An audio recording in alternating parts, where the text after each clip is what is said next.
शेतकरी बांधवांनो, मी प्रतीक सूर्यवंशी, महसूल सहाय्यक, रायगड तहसील कार्यालय, जिल्हा जळगाव.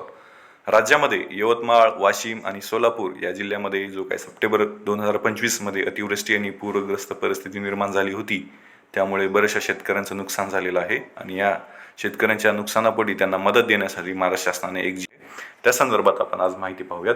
ह्या GR मध्ये आपण पाहूयात की कुठल्या जिल्ह्यांना किती निधी भेटणार आहे आणि किती बाधित शेतकऱ्यांची संख्या किती आणि कुठल्या महिन्यासाठी हा निधी भेटणार आहे या संदर्भात डिटेल आपण माहिती पाहूयात.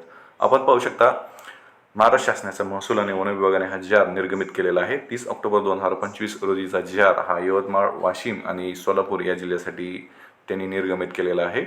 आपण पाहू शकता. आता डायरेक्ट आपण कुठल्या जिल्ह्याला किती निधी भेटणार आहे याविषयी माहिती पाहूयात. शेतकरी बांधवांनो, महाराष्ट्र शासनाचे GR, महाराष्ट्र शासनाच्या योजना आणि महाराष्ट्र शासनाचे अपडेट मी घेऊन येत असतो, त्यामुळे तुम्ही माझं चॅनल नक्कीच सबस्क्राईब करा अशी मी तुम्हाला विनंती करतो. शेतकरी बांधवांनो, आपण पाहू शकतात जे काय 0 ते 2 हेक्टरच्या मर्यादेचा हा GR आहे. आपण पाहू शकता. मागे आपण सोलापूर जिल्ह्याचा GR पाहिलेला आहे, त्यामध्ये 0 ते 2 आणि 1 अतिरिक्त 6 हेक्टरची मर्यादा असलेला GR मागेही पाहिला. आता आपण 2 हेक्टरच्या मर्यादेत ही मदत भेटणार आहे आणि त्या कुठल्या जिल्ह्यांना भेटणार आहे आणि बाधित शेतकरी संख्या किती आणि निधी किती भेटणार आहे तो पाहूया. सर्वात प्रथम आपण यवतमाळ या जिल्ह्याविषयी माहिती पाहूया. यवतमाळ या जिल्ह्यामध्ये सप्टेंबर 2025 मध्ये जी काय अतिवृष्टी आणि पूरग्रस्त परिस्थिती निर्माण झाली होती, त्यामुळे बाधित शेतकऱ्यांची जे काही नुकसान झालं होतं त्या बाधित शेतकऱ्यांची संख्या होती 33,487 आणि या 33,487 लोकांना 33.14 कोटी इतके निधी भेटणार आहे. शेतकरी बांधवांनो, हा निधी लाखामध्ये दिलेला आहे. निधी जर मोठा असेल तर तो कोटीमध्येच मी कन्वर्ट करून सांगेल, जेणेकरून तुम्हालाही ह्या गोष्टी सोप्या जातील आणि मलाही सांगण्यास सोपं वाटेल.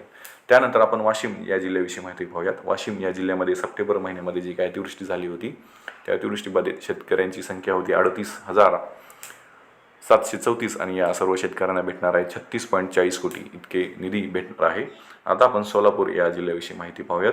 सोलापूर या जिल्ह्यामध्ये जे काही सप्टेंबर 2025 मध्ये बाधित शेतकऱ्यांची संख्या होती 14,798 आणि या शेतकऱ्यांना भेटणार आहेत 15.59 कोटी इतकी निधी.